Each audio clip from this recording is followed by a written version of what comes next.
So today we are talking about revising trauma, but we're not just talking about revising trauma, we are going to be actually revising trauma, because that is the whole point of this work, is not just listening to it, but actually putting it into action and realizing that yes, I am the infinite commander of my reality, including my past, which I am not bound to. And that is the power of revision. And that is why I have been doing this revision series, so that we could get to here. The topic of revising trauma. When we're talking about revising trauma, we are not talking about denying what happened, or ignoring what happened, or pretending that what happened didn't happen. That is not what revising trauma is.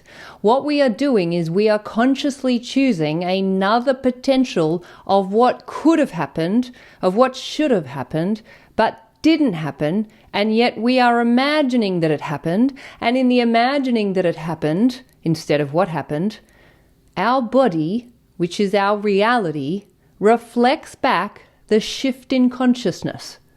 And that is why this technique that I'm going to be sharing with you is so powerful.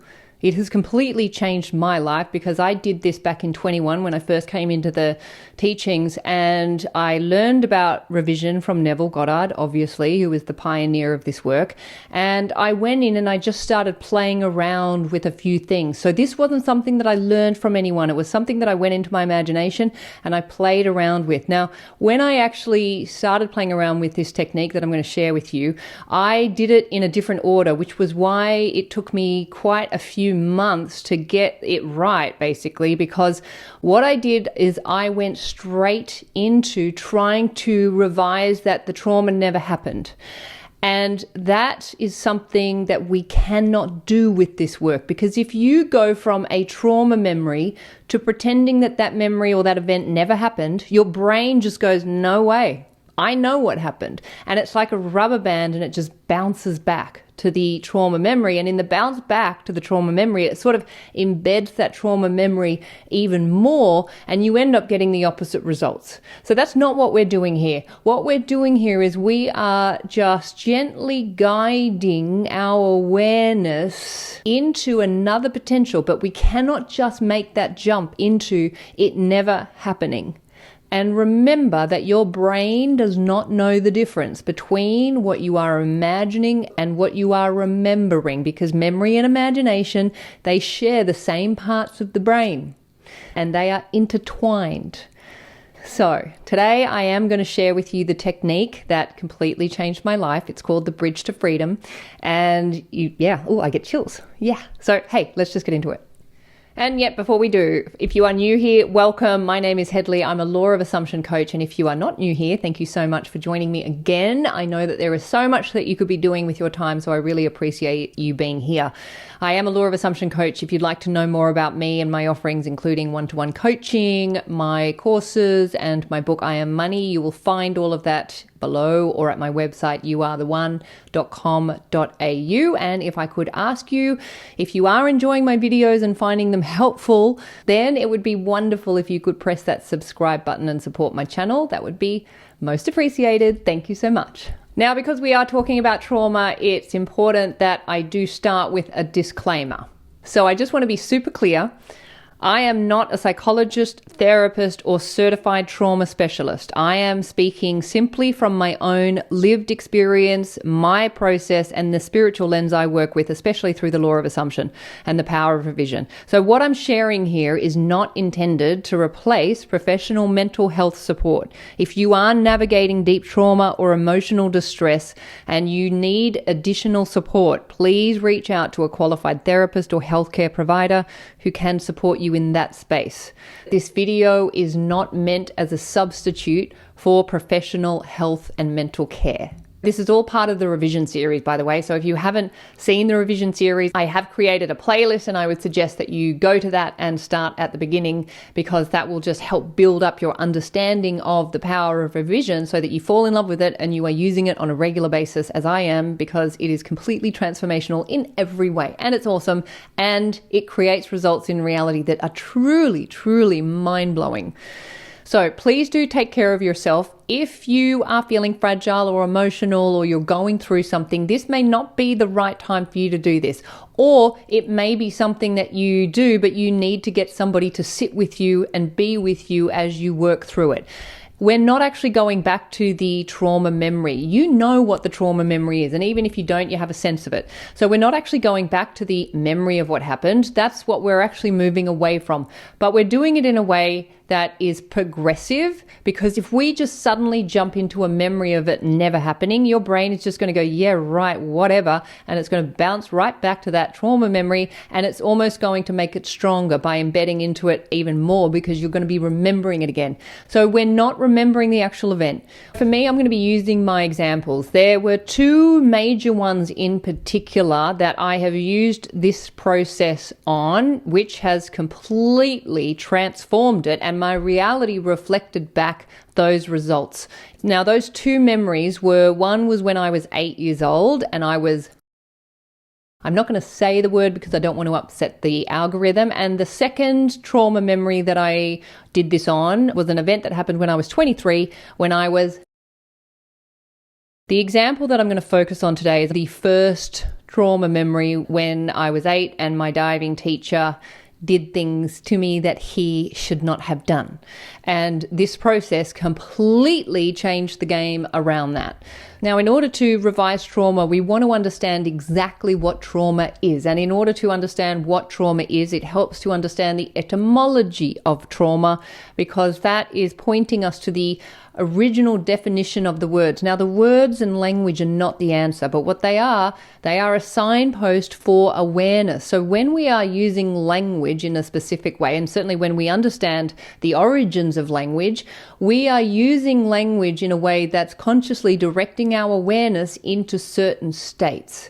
And that's why language is so important in this work, because it's the signpost for your awareness. So if you're using language unconsciously, you may be unconsciously directing your awareness into states that you may not necessarily want to be entering into. Because there's a lot to get through, I'm just going to do this very quickly. So the etymology of trauma is wound.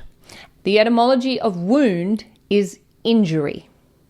The etymology of injury is wrongful, unjust, or unlawful. So trauma is an injury that was done to us, that was made against us. Now, injury also comes from the word injurist, which is a form of injustice. So trauma is an injustice that was done against us. The word injury or injurist means, in is a word forming element meaning not. We're going to come back to that. And jurist is a word forming element meaning right or law. Law also simply means right, that which is right. So trauma equals not right. In order to really understand what this means, we have to then go to the word not. The word not is a negative particle, a word expressing negation, denial, refusal, or prohibition. Okay? So when you are holding on to a trauma memory, we are negating its rightness. We are refusing its rightness. We are prohibiting its rightness. That is why revising trauma is so important, because when we revise trauma, we are taking a wrong and we are making it right. Because revise simply means revise. Re means again, vise means to see. We are choosing to see it again, and we are choosing to see it again as right. So with the revising of trauma, what's really important is you are not losing the memory of what happened. I can remember what the diving teacher did to me like that. But I also now have a library of other memories, including an entirely new diving teacher who was a woman, who was wonderful and who gave me confidence and who helped me with my diving. I have a completely new narrative, and what's interesting is when I go back to that memory, I see her. I can see her even though that's a completely fictional character. But in creating a new character, I am freeing myself from the narrative of what actually happened. Now, this is a very personal process because in both of these situations, with my diving teacher and then with the guy who did what he did when I was 23, I took the justice system, in third dimensional justice system, on both of those incidences. And I can assure you that the justice system in the third dimensional world did not heal me from those memories, from those traumas. The only thing that healed me from those traumas is my revision of them. So what I'm going to do is I'm going to take you through the technique that I have coined, the Bridge to Freedom, because that's exactly what it is. So I'm going to share with you how I use this on my trauma memory, and then I will just take you through the process so that you can use it on yours. Okay? So just before I go into the example, I just want to quickly explain what the Bridge to Freedom is, and then I'm going to explain it in more detail after. So essentially, we are taking a trauma memory and we are moving our awareness into a new memory. And in order to do that, we are going to have to cross a bridge. That is where we create a number of bridging memories, and the purpose of those bridging memories is to interrupt the trauma memory so that we can kind of like prime our imagination into creating, or into being open to creating, a completely new memory of a completely new potential. So in my trauma memory, I know exactly what the diving teacher did to me when I was 8. Okay, that's the trauma memory. Now, I had all of these bridging memories that I'm going to share with you that enabled me to then move into a potential, and I didn't even have to work for this. It just happened very organically, where I had a completely new diving teacher. Now, for me to get into that memory, I had to create these bridging memories which address the trauma memory. And the way I did that is I went into when the diving teacher would come from behind. Obviously, I didn't know he was coming, but he would come from behind. And in the bridging memory, what I did was I threw my hands up. Now, I'm 8, so I threw my hands up and I knocked his hands out. And then I spun around and I took my little knee and I kneed him in the groin. And then I took my little 8-year-old leg and I went vroom, and I kicked him in the chest, and I saw him sort of back up and he fell in the pool. Okay? So that was my first bridging memory, where I actually address the trauma, but I do something different. And that's the key. You want to choose a series of memories in which you're doing something differently here. Now, then I played it out that he came around and grabbed me, and I still did the same thing. I still sort of yanked his arms off me. I mean, I really did feel good at punching him up. And that's the other thing. The bridging memory helps you to access those feelings that have kind of been locked in the body. So I was able to access this feeling of rage and anger at how dare this person do this to me. And in spinning around and, kicking him and pushing him into the water, that enabled me to really feel into that anger and that rage. Keep in mind, these are bridging memories. You're not going to stay here. You just want to be able to express yourself so that you can move out of that state and into the new memory, which we'll get to. The other thing I did was I would pull his arms off and I would scream. And I remember screaming so loud that I got the whole attention of everybody at the pool. And then I was like, he's touching me. And then, of course, I had the staff members come over and they took him away. And then my friends came around, they hugged me and they were like, are you okay? Then I did another memory where I screamed and then I ran up to the desk and I told them what had been happening. This guy's touching me. He needs to be reported to police. Call the police, call the police. And then the police came. And another bridging memory is where the police actually come, they put him in handcuffs and they take him away. So I created all of these bridging memories, a whole bunch of different ones, in which I addressed the trauma. And that's really critical. It's really important that you address the trauma in whatever way you need to. And the key is to do something different. Create a different result. Do not be afraid to get angry, say whatever it is that you need to say, but the key is to address and get those feelings, allow yourself to feel the feelings and to do something different. Now, what I've done is I've created a number of bridging memories that have completely interrupted the trauma memory.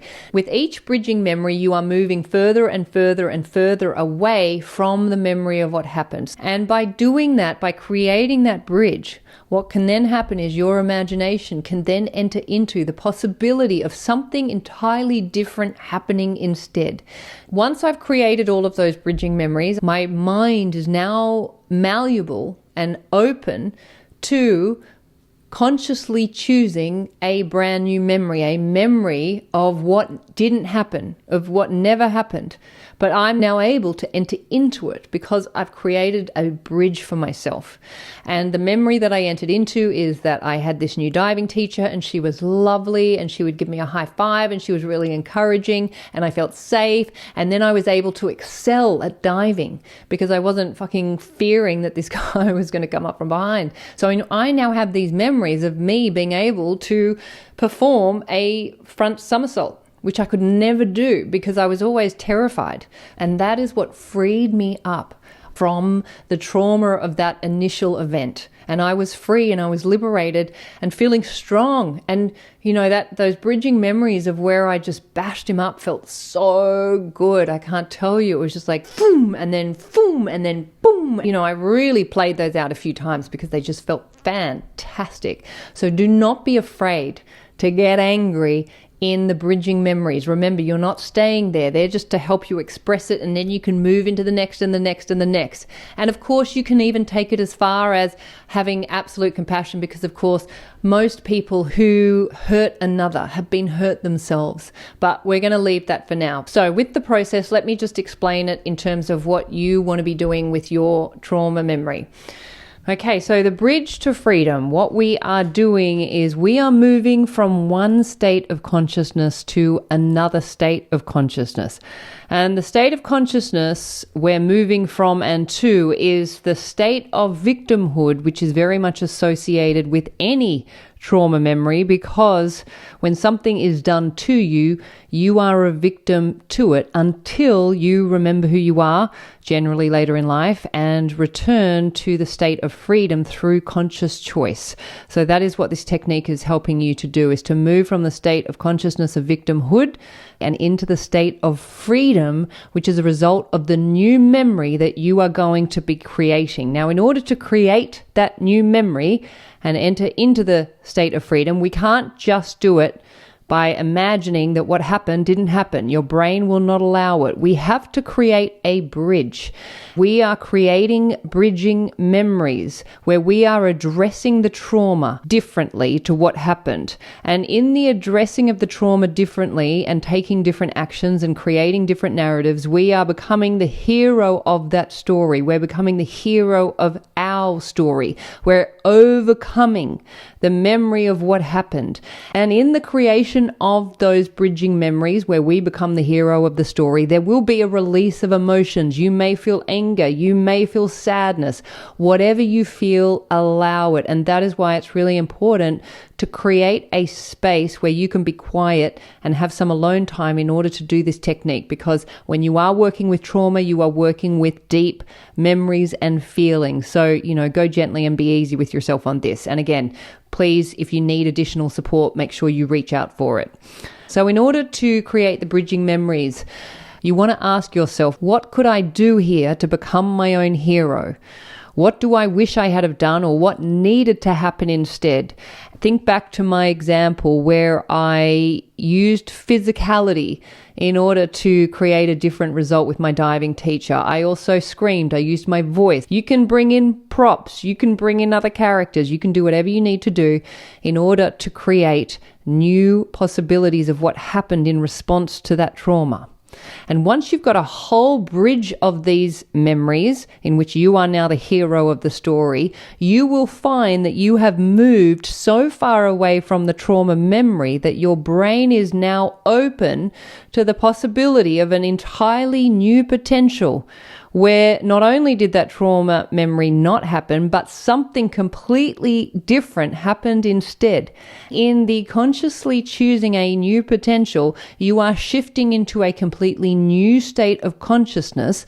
And by doing that and being able to hold that, that gets reflected back in your reality now.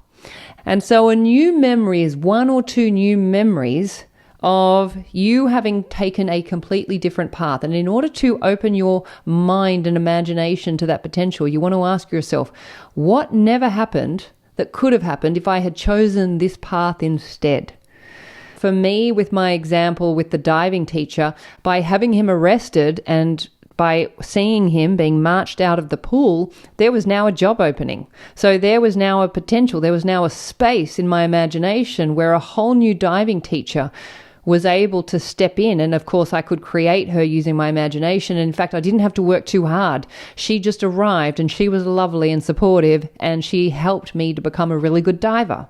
Now, I could have also created an entirely new memory where I didn't go to diving and instead I chose to go to acting class, and then I could see myself on stage at rehearsals with my friends having a wonderful time at acting class.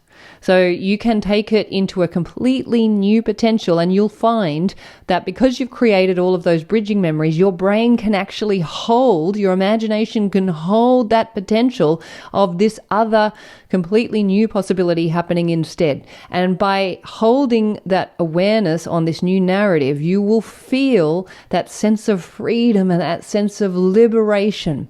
And that's the memory that you want to keep remembering. And because that's the new memory, your reality will reflect back some kind of confirmation of that new state of consciousness. So that's the technique.